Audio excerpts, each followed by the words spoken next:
ಶಿಕ್ಷಣ ಮಾತ್ರ ಅಲ್ಲ, ರಾಜಕೀಯ ನೋಡಿ, ಧಾರ್ಮಿಕ ಕ್ಷೇತ್ರದಲ್ಲಿ, ಮಾರುಕಟ್ಟೆಯಲ್ಲಿ ನೋಡಿ, ಮನೆಯಲ್ಲಿ ನೋಡಿ, ಸಮಾಜದ ಯಾವ್ಯಾವ ಒಂದು ಕ್ಷೇತ್ರದಲ್ಲಿ ನೋಡಿದರೆ ಇವತ್ತು ಚಲಾವಣೆಯಲ್ಲಿರುವಂಥ ಒಂದು ದೊಡ್ಡ ಶಬ್ದ ಅಂದರೆ ಏನು ಅಂತಂದರೆ ಸ್ಟ್ರೆಸ್. ಒತ್ತಡ ಒತ್ತಡ ಒತ್ತಡ ಒತ್ತಡ, ಎಲ್ರಿಗೂ ಒತ್ತಡ. ಒತ್ತಡ ಅಷ್ಟೇ ಅಲ್ಲ, ಒತ್ತಾಯಗಳು. ನಮ್ಮ ಪಾಲಕರು ಗಮನಿಸಬೇಕು ಒಂದು ವಿಷಯನ. ಈ ವರ್ತಮಾನ ಕಾಲದ ಪಾಲಕರಿಗೆ, ತಂದೆ ತಾಯರಿಗೆ ತಮ್ಮ ಮಕ್ಕಳ ಬಗ್ಗೆ ಅಸಾಧಾರಣವಾದಂಥ ಕನಸಿದೆ, ತಪ್ಪಲ್ಲ ಅದು. ಚೆನ್ನಾಗಿ ಓದಬೇಕು, ಸ್ಪರ್ಧೆಯಲ್ಲಿ ಗೆಲ್ಲಬೇಕು, ದೊಡ್ಡ ವರಮಾನವನ್ನು ಪಡೆಯುವಂಥ ಒಂದು ಉನ್ನತ ಹುದ್ದೆಯ ಸಂಬಳವನ್ನು ಮತ್ತು ಆ ಮೂಲಕವಾಗಿ ಅಪಾರ್ಟ್ಮೆಂಟೋ, ಕಾರೋ ಇತ್ಯಾದಿಯಾಗಿ ಒಂದು ಭೌತಿಕ ಸಂಪತ್ತನ್ನು ಪಡೆಯುವಂಥ ಸಾಧನ ಆಗಬೇಕು. ನಾನೇನೋ ಡಾಕ್ಟರ್ ಆಗಬೇಕು ಅಂದ್ಕೊಂಡಿದ್ದೆ, ಇಂಜಿನಿಯರ್ ಆಗಬೇಕು ಅಂದ್ಕೊಂಡಿದ್ದೆ, ಒಂದು ಸರ್ಕಾರದ ಉನ್ನತ ಅಧಿಕಾರಿಯಾಗಿ ಸೇವೆ ಸಲ್ಲಿಸಬೇಕು ಅಂದ್ಕೊಂಡಿದ್ದೆ. ನನ್ನ ಹತ್ರ ಯಾವ್ಯಾವುದೊಂದು ಕಾರಣ ಆಗಲಿಲ್ಲ, ಆದ್ದರಿಂದ ನನ್ನ ಮಗಳು ಆಗಬೇಕು ಅಂತ ಸಹಜವಾದಂಥ ಅಪೇಕ್ಷೆ ಎಲ್ಲ ಪಾಲಕರಿಗೆ ಇರ್ತದೆ. ಆದರೆ ಪಾಲಕರ, ತಂದೆ ತಾಯಿಯರ ಕನಸನ್ನು ಇವರು ಸಾಧನೆ ಮಾಡಲಿಕ್ಕೆ ಆಗದಂಥ ಒಂದು ಅಪೇಕ್ಷಿತವಾದಂಥ ನಿರೀಕ್ಷೆಯನ್ನು ಮಕ್ಕಳಿಗೆ ಆಸಕ್ತಿ ಇಲ್ಲದಿದ್ದರೂ ಕೂಡ ನೀವು ಅದನ್ನು ಒತ್ತಾಯದಿಂದ ಅವರಿಗೆ ಹೊರಿಸಿದರೆ ಏನಾಗುವುದಿಲ್ಲ. ನಾವು ಮಾಡ್ತಾ ಇರೋದು ಏನಂತಂದರೆ, ಪ್ರೀತಿ ಹೆಸರಿನಲ್ಲಿ ಒಂದು ಹಿಂಸೆಯನ್ನು ಮಾಡ್ತಾ ಇದ್ದೇವೆ. ನಮ್ಗೆ ಗೊತ್ತಿಲ್ಲ ಅದು ನಾವು ಹಿಂಸೆ ಮಾಡ್ತಾ ಇದ್ದೇವೆ, ಆಕ್ರಮಣ ಮಾಡ್ತಾ ಇದ್ದೇವೆ. ಆ ಮಗುವಿಗೆ ನಿಮ್ಮ ಕನಸು, ಅಪೇಕ್ಷೆ ಬೇಡಾಗಿದೆ.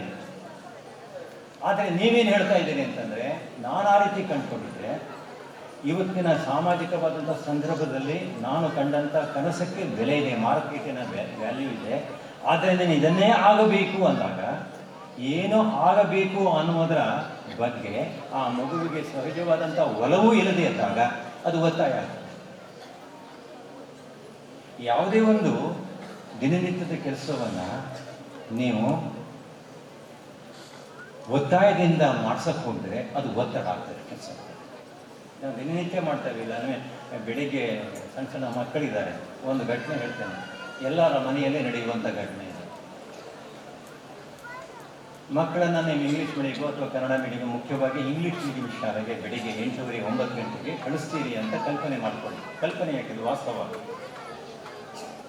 ದೊಡ್ಡದಾದಂಥ ಕೋಲಾಹಲ ಎಲ್ಲರ ಮನೆಯಲ್ಲಿ ಸುಮಾರು 7:30 ಇಂದ 9 ಗಂಟೆವರೆಗೆ ಆಗಿರ್ತದೆ. ಆವಾಗ ಫೋನ್ ಇದೆಲ್ಲ ಮಾಡಬಾರ್ದು. ಯಾಕೆಂತಂದರೆ ಮಕ್ಕಳನ್ನು ಶಾಲೆಗೆ ಕಳಿಸುವಂಥ ಒಂದು ದೊಡ್ಡದಾದಂಥ ಒಂದು ಹೋರಾಟದಲ್ಲಿ ಎಲ್ಲ ಪಾಲಕರು ಇರ್ತಾರೆ. ಮಕ್ಕಳು ಪಾಪ ಇವತ್ತು ಆ ಬಟ್ಟೆ ಬೇಡ, ಈ ಬಟ್ಟೆ ಬೇಡ, ಅಲ್ಲಿ ಪೆನ್ಸಿಲ್ ಇಲ್ಲ, ಇಲ್ಲಿ ಪುಸ್ತಕ ಇಟ್ಬಿಟ್ಟೆ, ಹಾಗೆ ಹೀಗೆ 108 ತಾಪತ್ರಗಳಿರ್ತವೆ. ಅದನ್ನೆಲ್ಲ ಸುಧಾರಿಸ್ಕೊಂಡು ಆ ಮಕ್ಕಳನ್ನು ಶಾಲೆಗೆ ಕಳಿಸಿದೆ ಅಂತಂದರೆ ಆ ತಂದೆ ತಾಯಿಯರಿಗೆ ಆ ದಿವಸವನ್ನೇ ಗೆದ್ದ ಹಾಗೆ, ಒಂದು ದೊಡ್ಡದಾದಂಥ ಯುದ್ಧ ಗೆದ್ದಾಗ ಆಗ್ತದೆ. ಇದು ಎಲ್ಲರ ಅನುಭವ.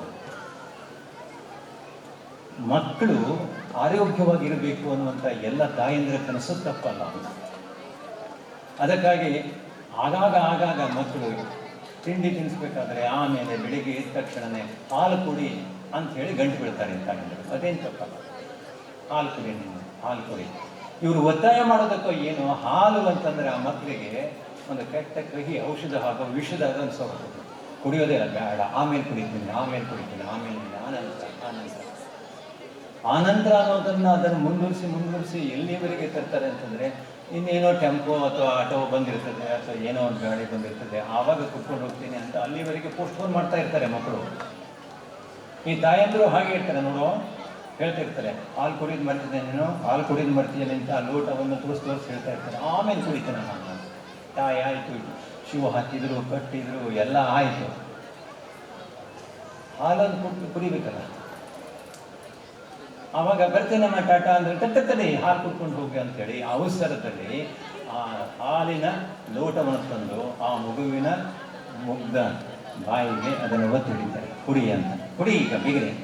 ಅದು ಕಣ್ಣು ಮುಚ್ಕೊಂಡು ವಿಷ ಕುಡಿದ ಹಾಗೆ ಆ ಮಗು ಹಾಲನ್ನು ಕುಡಿದಾಗ ನೀವು ನೋಡಬೇಕು, ಆ ಎಳೆಯ ತುಟಿಯ ಮೇಲೆ ನೊರೆ, ಹಾಲಿನ ನೊರೆ, ಆ ಹಾಲು ನೊರೆಯಾಗಿರ್ತದಲ್ಲ, ಆ ಮುಗ್ಧ ಮಗುವಿನ ಎಳೆಯ ತುಟಿಯ ಮೇಲೆ ನೊರೆ ಕುತ್ಕೊಂಡಿರ್ತದೆ, ಹಾಲಿನ ನೊರೆ. ಅದು ಬಿಳಿ ಮೀಸೆ ಹಾಗೆ ಕಾಣುತ್ತೆ. ಹಾಲಿನ ಮೀಸೆ, ನೀವು ನೋಡಿರ್ಬೇಕು, ಹಾಲಿನ ಮೀಸೆ ಬಂದಿರ್ತದೆ, ಅದು ಒರೆಸ್ಕೊಳ್ತದೋ ಹಾಗೆ ಓಡೋಗ್ಬಿಡ್ತದೆ. ಆದರೆ ಈ ಹಾಲಿನ ಮೀಸೆಯನ್ನು ಪ್ರತಿನಿತ್ಯ ಬೆಳಿಗ್ಗೆ ತಾಯಂದಿರು ಪ್ರೀತಿ ಹೆಸರಿನಲ್ಲಿ ಮಕ್ಕಳಿಗೆ ಮಾಡ್ತಾ ಇರುವಂಥ ಒಂದು ದೌರ್ಜನ್ಯ ಅವ್ರಿಗೆ ಗೊತ್ತಿಲ್ಲ. ಯಾಕೆ ಅಂತ ನೀವು ಕೇಳ್ಬೋದು. ಹಾಲು ಅಂತಂದರೆ ಜೀವದಾಯಕವಾದದ್ದು, ಮಾತೃಪ್ರೇಮಕ್ಕೆ ಒಂದು ಪ್ರತೀಕವಾದದ್ದು, ಸೌಮ್ಯವಾದದ್ದು, ಆರೋಗ್ಯಕ್ಕೆ ಒಳ್ಳೆಯದು, ಜೀವಕ್ಕೆ ಹೆಚ್ಚಿರೋದು ಎಲ್ಲ ಸರಿ, ಹಾಲು ಕುಡಿಬೇಕು. ಆದರೆ ನೀವು ಕುಡಿಸುವಂಥ ರೀತಿಯಲ್ಲಿ ಒಂದು ಆಕ್ರಮಣ ಇರ್ತದಿಲ್ಲ, ಒಂದು ಒತ್ತಾಯ ಇರ್ತದೆ.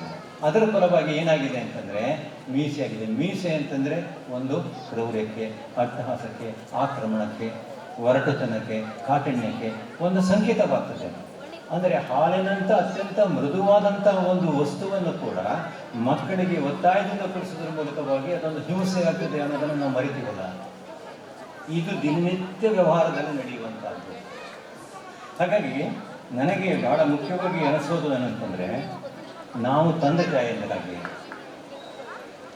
ಯಾವತ್ತೂ ಮಕ್ಕಳ ಇಚ್ಛೆಗೆ, ಆಸಕ್ತಿಗೆ, ಅವರ ಸ್ವಾತಂತ್ರ್ಯಕ್ಕೆ ವಿರುದ್ಧವಾಗಿ ನಮ್ಮ ಕನಸುಗಳನ್ನು ಒತ್ತಾಯದಿಂದ ಹೇರಬಾರದು.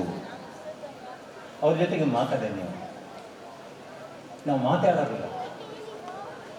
ನಾವು ಮಾತಾಡಿದರೂ ಕೂಡ ಎಷ್ಟು ಪಾಠನೇ ಆಯ್ತು ಇವತ್ತು, ಆ ಟೀಚರ್ ಹೇಗೆ ಕಲಿಸಿದ್ರು, ಯಾವ್ಯಾವ ರೀತಿ ಒತ್ತಡ ಬರ್ತಿತ್ತು ನೋಡಿ ಆ ಮಕ್ಕಳಿಗೆ. ಪಾಪ ಮಕ್ಕಳನ್ನು ನೀವು ಅರ್ಥ ಮಾಡ್ಕೋಬೇಕು. ಅರ್ಥ ಮಾಡ್ಕೊಳ್ಳೋದಿಲ್ಲ, ಮಾತಾಡೋದಿಲ್ಲ, ಒಂದು ಪ್ರೀತಿಯನ್ನು ಕೊಡೋಕ್ಕಾಗೋದಿಲ್ಲ. ನಾವು ಬರೀ ಹೋಮ್ವರ್ಕ್ ಆಯ್ತಾ ನಿಂದು, ಟ್ಯೂಷನಿಗೆ ಹೋಗಿ ಬಂದ್ಯಾ,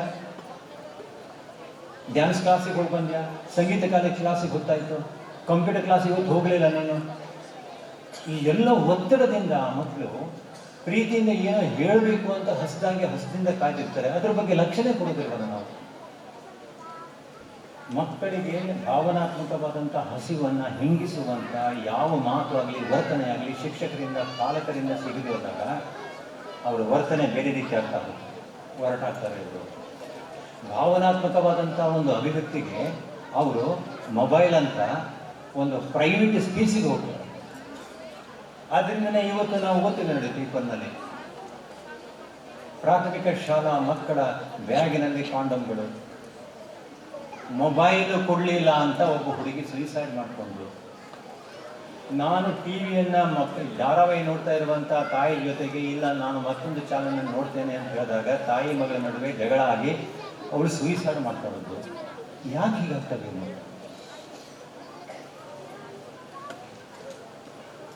ನಾವು ಏನು ಮಾಡ್ತಾ ಇದ್ದೇವೆ ಅಂತಂದರೆ, ಈ ಮಕ್ಕಳು ಅಂತಂದರೆ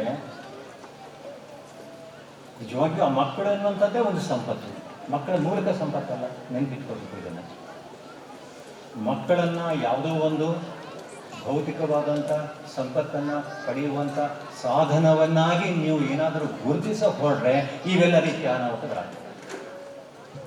ಮಕ್ಕಳೇ ನಿಜವಾದ ಅವರ ನಗು, ಅವರ ಮಾತು, ಅವರ ಕನಸು, ಅವರ ವರ್ತನೆಗಳು, ಅವರ ಸ್ವಾತಂತ್ರ್ಯ, ಅವರ ಒಪ್ಪುವಿಕೆ ಅದೇ ಒಂದು ಸಂಪತ್ತಾಗಿ ನಮಗೆ ಕಾಣುವಂಥ ಕಣ್ಣಿಲ್ದಿದ್ರೆ ಮಕ್ಕಳು ಅಂತಂದರೆ ನಮ್ಮ ಯಾವುದೋ ಒಂದು ಆಸೆಯ ಭಗ್ನವಾದಂಥ ಒಂದು ಆಸೆಯನ್ನು ಈಡೇರಿಸ್ಕೊಳ್ಳೋದಕ್ಕೆ ಒಂದು ಮಾರ್ಗ, ಒಂದು ಮಾಧ್ಯಮ, ಒಂದು ಸಾಧನೆಯಾಗಿ ಮಾಡಿಕೊಂಡ್ರೆ ಅದು ಒಂದು ದೊಡ್ಡದಾದಂಥ ಒತ್ತಡ ಆಗುವ ಒತ್ತಾಯ ಆಗುತ್ತೆ. ಇದು ಪಾಲಕರ ಕಥೆ. ಆದರೆ ಶಿಕ್ಷಕರಿಗೂ ಅನೇಕ ರೀತಿಯಾದಂಥ ಒತ್ತಡಗಳಿರ್ತವೆ. ನಾನನ್ನಲ್ಲ, ಈ ಕಾಲದಲ್ಲಿ ಅತ್ಯಂತ ಚಾಲನೆಯಲ್ಲಿರುವಂಥ ಪ್ರಸ್ತುತವಾದಂಥ ಎಲ್ಲ ಕಡೆಗೆ ಕಾಣುವಂಥ ಒಂದು ಭಯಂಕರ ಶಬ್ದ ಅಂತಂದರೆ ಟೆನ್ಷನ್, ಒತ್ತಡ. ಶಾಲೆಯಲ್ಲಿ ಪಾಠ ಮಾಡುವಂಥ ಶಿಕ್ಷಕರಿಗೆ ಎಲ್ಲ ರೀತಿಯ ಒತ್ತಡಗಳಿರ್ತವೆ.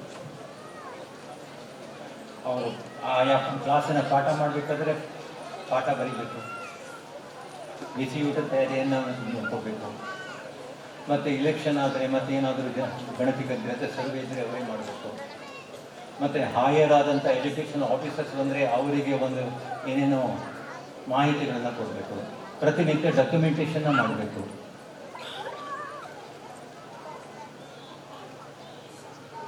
ಆನಂತರ ಬೇರೆ ಬೇರೆ ರೀತಿಯಾದಂಥ ಭಾವನಾತ್ಮಕವಾದಂಥ ಸಮಸ್ಯೆ ಇರುವಂಥ ಮಕ್ಕಳನ್ನು ನೋಡಬೇಕು. ದೊಡ್ಡದಾದಂಥ ಒಂದು ಸಮಸ್ಯೆ ಶಿಕ್ಷಕರಿಗೆ ಇರುವಂಥದ್ದು ಏನು ಅಂತಂದರೆ,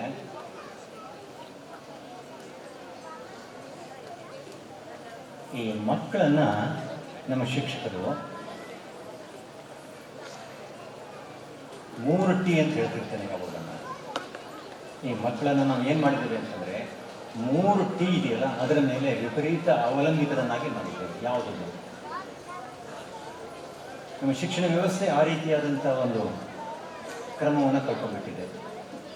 ಒಂದನೇದಾಗಿ ಟೀಚರ್, ವಿದ್ಯಾರ್ಥಿಗಳು ಸಂಪೂರ್ಣವಾಗಿ ಟೀಚರನ್ನು ಅವಲಂಬಿಸ್ಕೊಂಡಿರಬೇಕು. ಅಂದರೆ ಶಿಕ್ಷಕನಾದಂಥವನು ಬೋಧನೆ ಮಾಡಬೇಕು, ಆ ಮೂಲಕವಾಗಿ ಅವರು ಜ್ಞಾನವನ್ನು ಪಡಿಬೇಕು. ಜ್ಞಾನವನ್ನು ಪಡಿತಾ ಇಲ್ಲ, ಮಾಹಿತಿ ಮಾತ್ರ ಪಡಿತಾ ಇದ್ದಾರೆ.